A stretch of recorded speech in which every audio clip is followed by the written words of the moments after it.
안녕하세요. 캔들피그의 이런저런 시간입니다. 불과 몇 년 전만 해도 길거리에서 전기차 보는 게 흔한 일은 아니었는데요. 그런데 지금 보면 전기차가 제법 많이 늘어서 전기차 시대가 오고 있다는 게 몸으로 느껴지고 있습니다. 투자시장에서도 전기차 회사나 배터리 제조사 등 친환경 차량 관련 회사들 관심 받는 거 보면 더 그런 부분도 있죠.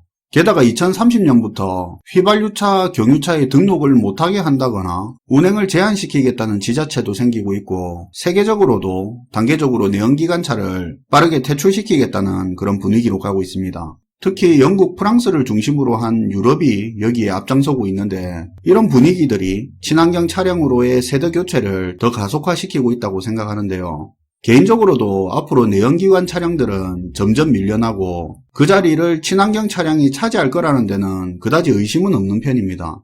그리고 대부분이 생각하듯이 그 친환경 차의 중심에는 전기차가 많은 비중을 차지할 거라 생각도 하고 있고요.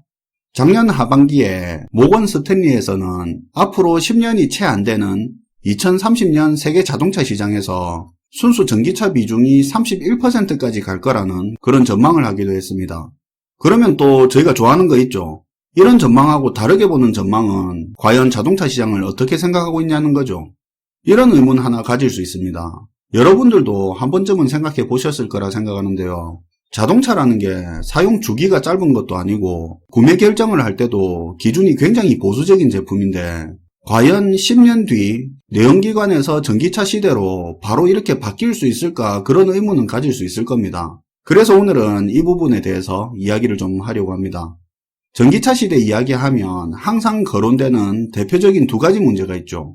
전기차 자체는 친환경이지만 그 전기를 생산하는 발전이 친환경이 아니라는 건데요. 풍력이나 태양열은 아직 발전 단가가 높은데요. 실제 신재생 에너지 발전 비율은 OECD 국가 평균 기준으로도 전체 발전량의 10% 정도밖에 안 되는 비중을 차지하고 있고요. 원자력 발전 비중도 전체 중에 20-30% 정도인데요. OECD 평균으로만 봐서도 실제로 아직까지 전기 생산의 60% 정도는 화력 발전입니다. 그나마 석탄 발전을 줄이고 LNG 비중을 늘리고 있지만, 전기차가 급속도로 늘어나서 전기 사용량이 급증하면 전기 생산 자체에서 발생하는 환경오염도 더 늘 수밖에 없다는 이야기가 있죠. 그리고 두 번째로 고용 문제가 나오죠. 내연기관 차량에 비해서 전기차는 부품 수가 30% 이상 적어지는 걸로 알려져 있는데, 충분한 과도기 없이 전기차로 자동차 세대 교체가 너무 급격하게 일어나면 기존 내연기관과 관련된 자동차 부품 산업, 정비 등에 종사하는 엄청난 인력을 흡수해줄 다른 산업이 당장 없다는 거죠. 안 그래도 세계적으로 실업 문제가 점점 심각해지는 상황에서 고용 유발 효과 큰 기존 내연기관 자동차 산업 축소는 국가 차원에서도 부담이 될 수 있다는 부분이죠. 여기서 중요한 부분은 내연기관에서 전기차로 충분한 가동이 없이 급격하게 세대 교체가 될 때 문제라는 겁니다. 이런 내용은 전기차 시대로 가는 과정에서 숙제로 남아있는 부분이기도 하니까 상식삼아 알아둘 필요는 있을 것 같고요. 본론으로 넘어가서 10년 뒤 전기차 비중이 세계적으로 30%를 넘을 거라는 전망하고는 다르게 자동차 학회에서 바라보는 10년 뒤 그때 자동차 비중에 대한 전망이 관심을 끄는데요. 흔한 예상하고는 다르게 10년 뒤에도 내연기관 차량이 90%를 이룰 거라는 전망이 있습니다. 대뜸 이렇게 말하면 이게 무슨 되지도 않는 소리지 이렇게 생각이 들 텐데, 또 내용을 들어보면 수긍이 가는 부분도 있습니다. 2018년 기준으로 세계 자동차를 동력원별로 비중을 보면 수소전기차를 포함한 전기차가 전체의 0.8%, 엔진과 모터를 같이 쓰는 하이브리드 차가 2.7%, 그리고 나머지 96%가 내연기관 차량으로 이루어져 있습니다. 그런데 2030년경에는 순수 내연기관차가 65%로 지금보다는 30%가량 줄어들지만, 엔진과 모터를 함께 쓰는 하이브리드카가 28% 비중으로 급증할 거라고 전망을 했습니다. 10대 중에 3대가량이 하이브리드 차가 된다는 거죠. 전기차 역시 급증할 걸로 보는데 전체 차량의 7% 비중이 될 거다 이렇게 전망을 했는데요. 하이브리드 차도 내연기관을 쓰는 차니까 내연기관 차량의 비중이 90%가 된다는 이야기를 할 수 있는 거죠. 아시다시피 하이브리드 차량은 엔진을 쓰지만 전기도 쓰기 때문에 친환경 차량으로 분류되고 순수 내연기관 차량보다는 환경오염을 적게 시킵니다. 하이브리드 차량도 종류가 많은데 오늘 그 이야기까지는 다 하기 어렵고 그 부분은 나중에 따로 다뤄드리도록 하겠습니다. 아무튼 앞으로 전기차로 대세가 넘어가는 부분에 대해서는 이견을 내는 사람은 별로 없지만 2030년이 전기차가 대세를 이룰 거라는 의견과는 다르게 축소되는 내연기관 차량의 빈자리를 전기차보다는 하이브리드 차량이 그 자리를 더 빨리 차지할 거라는 내용인데요. 자동차 동력 변화에 가도기가 있다고 보는 그런 관점이죠. 10년 뒤에 대세가 순수 전기차가 아닌 하이브리드가 앞으로 대세가 될 수 있다는 내용의 근거는 이런 건데요.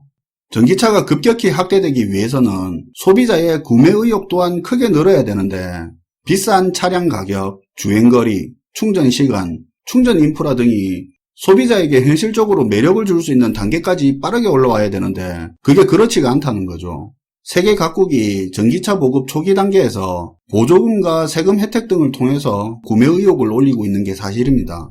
하지만 한정된 정부 세수 가지고 금전적 인센티브를 주는 게 판매 대수가 늘수록 그 혜택이 줄어들 수밖에 없을 건데 금전적 인센티브 없이 구매자가 얼마나 전기차에 대한 메리트를 느낄 수 있냐는 부분이죠.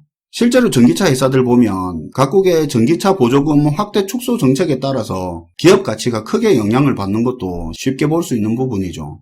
그리고 두 번째로 자동차 회사들이 전기차에 많은 투자를 하고 전기차의 주도적인 위치를 선점하기 위해서 굉장한 공을 들이고 있는 건 사실입니다. 다만 이게 미래의 수익을 위한 일이지 당장의 수익을 주는 건 아니라는 건데요.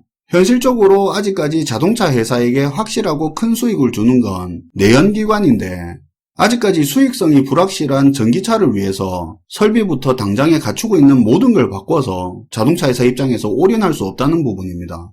변화하는 시장 수요와 기술 발전, 인프라 확충을 감안하고 수익성 개선을 고려하면서 점진적으로 변화할 수밖에 없다는 건데요. 그래서 당장 10년 뒤 전기차로 세대교체보다는 하이브리드 차 비중이 커졌다가 이후에 전기차로 넘어갈 거라고 주장을 하고 있는 겁니다. 사실 10년 뒤부터 내연기관 차량을 퇴출시키겠다고 그렇게 선언한 나라들도 순수 내연기관차를 말하는 거지 내연기관과 모터를 같이 쓰는 하이브리드 카에 대해서는 명확한 선을 긋지 않는 상태고요. 자동차 업계에서도 완전히 전기차로 넘어가는 시기가 되기 전까지는 내연기관으로 수익성은 도모하면서 정부의 환경규제와 정책에 대응할 수 있는 하이브리드 카를 개선시키면서 시간을 벌라고 하는 부분도 보입니다.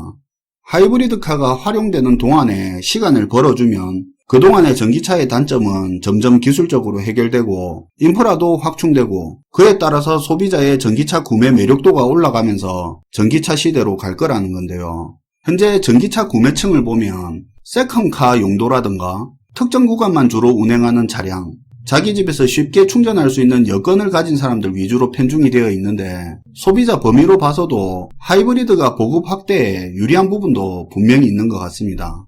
그렇다고 오늘 내용이 이제 하이브리드 카가 대세가 될 거라는 의미로 하는 말은 아니고요. 아시다시피 지난 몇 주 동안 기술 시스템의 개념에 대해서 이야기를 했는데 기술의 방향이라는 게 그렇게 쉽게 전망할 수 있는 내용은 아니죠. 탈내연기관 현상을 급진전시킨 게 독일차 디젤게이트 사건이 될지 누가 알았겠습니까?